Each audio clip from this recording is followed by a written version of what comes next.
Good morning everyone. ঘড়িতে এখন সময় ঠিক 7টা বেজে 33 বা 34 মিনিট। এই সময় আমি জাস্ট এক কাপ চা নিলাম আর একটা হয়তো টোস্ট বিস্কুট নিয়ে নেব।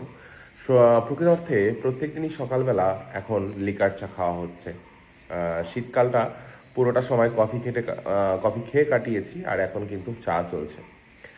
আজকের পরিবেশটা খুব একটা বেশি ভালো না, মানে ওয়েদারটা খুব একটা বেশি ভালো না। মানে মেঘাচ্ছন্ন, কালকে রাতে একটু বৃষ্টি হয়েছিল। আর তারপরেই কিন্তু মানে সত্যি কথা বলতে গেলে ওয়েদারের এই অবস্থা।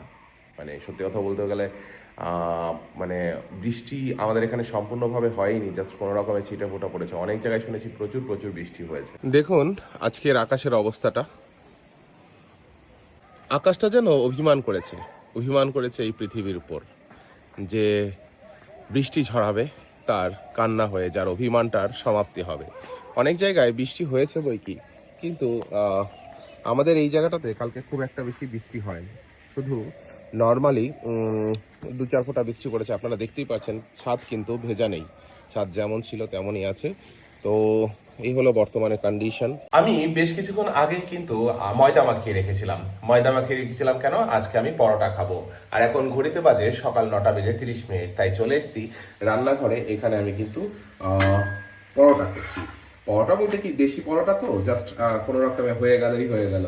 একটু ময়দা মাখিয়ে আর একটু দিয়ে সেঁকে নিয়ে, আর কি তেল দিয়ে সেঁকে নিয়ে, সাদা তেল দিয়ে। যাই হোক, এটা মানে আমি ময়দার যে পরোটা, সেটা আমি খাবো হলো।